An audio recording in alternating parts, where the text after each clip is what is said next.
You're listening to Soap Dirt, the latest in television entertainment news.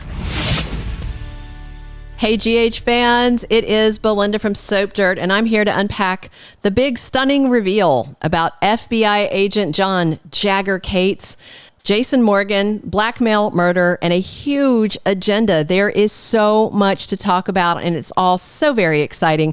But if you have not yet, please click subscribe. And now let's get right into this twist that's sort of a hybrid of two different prevailing theories that have come out since we found out Jason was coming back and Jagger was in town. So I know lots of fans thought Jagger might be the one behind the mob shooting. It definitely seemed like a strong possibility. Lots of fans thought Jason might be involved. I talked here about the possibility of Jason being the mob boss shooter, and I got eaten up in the comments saying Jason would never do it. Well, he is doing it. He's got a damn good reason, but it is him. So Steve Burton actually made a crack recently about don't believe anybody talking about Jason and his return.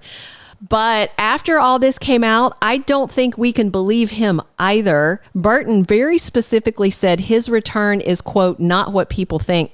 I'm sorry, but it's apparently exactly what a lot of people think it was. So I'm just going to have to start taking anything out of his mouth with a grain of salt because he's running his own soap opera website. And yeah, so he's got some skin in the game and he's not just an actor anymore. All right.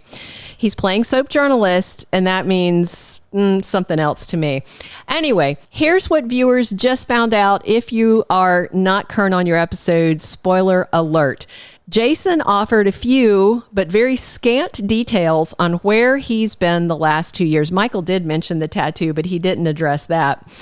But Jason told Michael Corinthos he was trapped in the tunnel after the cave-in, but he was not caught under any rubble in the collapse. He just walked out the other end of the cave, and then he got picked up on the beach on Cassadine Island there in Greece. Somebody in the comments was saying Cassadine Island's not in Greece. Cassadine Island and Spoon Island in Port Charles are two different things. Spoon Island is where Windermere, the castle, sits.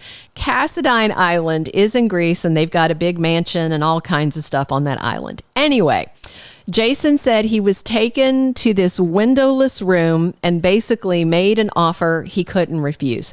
He made it very clear to Michael that he couldn't turn it down because something huge was at risk, but he wouldn't and couldn't tell Michael exactly how they successfully blackmailed him or what's at risk. So initially you think maybe it's family, maybe it's his kids. Not really.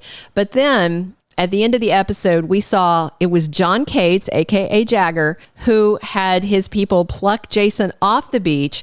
He's now using him as his own private contract mob boss killer.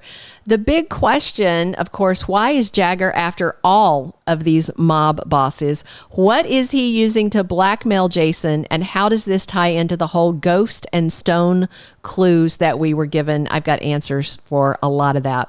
First, let's talk about the blackmail. Jagger showed Jason some info, and he said he had proof of a pile of RICO violations. If you don't know that word, RICO is an acronym. It stands for Racketeer Influenced and Corrupt Organization Act. Basically, it's a set of laws designed to target organized crime, as in the mob, drug runners, stuff like that. You know, people like Sonny Corinthos. That right there gives you a huge hint about who Jagger threatened to get Jason Morgan to cooperate. I assume the pile of proof they have is against Sonny, but you never know. It might have been evidence accumulated against Carly Spencer back when she and Jason were briefly running the Corinthos mob while Sonny was presumed dead and living the high life up in Nixon Falls. I lean, though, towards it being Sonny. We'll see, but it's definitely Corinthos mob related. As to why Jagger is killing off multiple mob bosses, so I think his actual real and only grudge is against Sonny Corinthos for what he did to Karen Wexler. He laid that all out the other day just as a good reminder. It was a very, very dirty thing that Sonny did. This was back when they were writing Sonny as way more dark, way more criminal. Now he's like this benevolent, lovable mob boss. Back then, he was more of a dirtbag. And I suspect the other mob bosses that have been killed, Olivia Jerome, the attempt on Selena Wu, the other ones that have been killed, I think those were all red herrings. I think they were killed to make it look like Sonny was just one more in a line of mob bosses being knocked off. Because if only Sonny were targeted, then they might start looking at who exactly might want revenge on him, and that would leave a trail back to John Cates, among other people, but back to John Cates.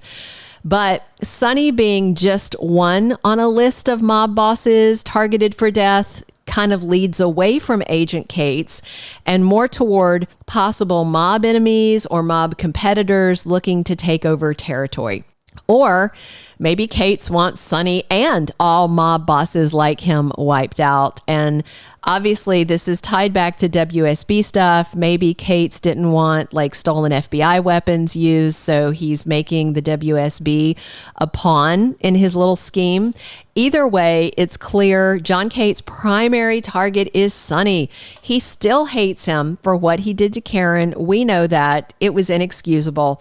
That's part of why, Scotty Baldwin still hates him. And when he saw Jagger, he's like, I hope you're going after him for Karen. Well, okay, Scotty, you got your wish. And speaking of that warehouse shooting, I'm quite sure Jagger had Jason and the sniper aim at Sonny while the FBI was there also drawing down on Sonny, because that gave John Cates an alibi for what he hoped was going to be Sonny's death. That way, Jagger's safe from any accusation that he might be the one going after Sonny, because he can't be the shooter if he's in the same room as the victim and pretending to protect him. So the last point I want to talk about is the ghost and stone stuff. That could simply be about Jason Morgan, who has the nickname Stone Cold and who's a ghost since he's dead. But not a lot of people called him Stone Cold, really only Spinelli. It's kind of his thing. So I think the clue could be half about John Cates and half about Jason. They might be two different code names they use. Jagger may go by the code name Stone for this project, and Ghost may be the code name for Jason. That part really isn't that important. The more important part is John Cates wants Sonny dead, and he was using Sonny's bestie and pet hitman against him. I'm sure Jagger is desperate to get his hands on Jason because he knows he went rogue and messed up the shot. And once he catches up with him, I think he may renew his blackmail threat over the RICO violations, some sort of ultimatum like kill Sonny or watch him rot in prison. Or if the threat was aimed at Carly, kill Sonny or watch Carly rot in prison. Either way, Jason is not going to like it. What's interesting is Adam Harrington is on contract as Agent Cates. Burton's on contract as Jason Morgan. And that means these two are going to have to learn to coexist because they are both sticking around Port Charles. Jason, though, might be able to turn the blackmail around on him and tell Jagger, look, I'll expose you to the FBI and the media. I really doubt these mob hits are sanctioned by the FBI. That's not how they operate. CIA maybe, but not the FBI. So for those debating if it's somebody like Morgan or Alcazar or Jagger's son's Stone, that is all off the table. It is Jagger and it is Jason. That's who's responsible for all of that. And for those who were debating if it's Jason versus Jagger, it's both. So Steve Burton misspoke, I believe, because his return story is basically what a lot of viewers were expecting. But I'm still excited to see where it goes.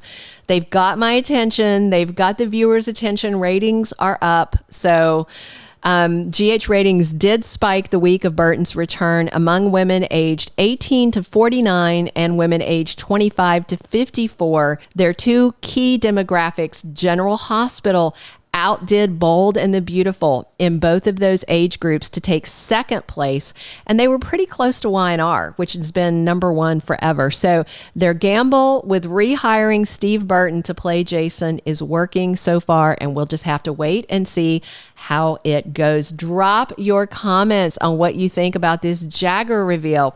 Please click subscribe if you haven't already, and definitely come back soon. This is Belinda, and I'm here talking GH with you 7 days a week. Thank you for being a loyal listener. Follow us wherever you get your podcast, because you don't want to miss the next episode. Soap Dirt is on all the major podcast platforms, including Apple Podcast, Spotify, iHeartRadio, and more.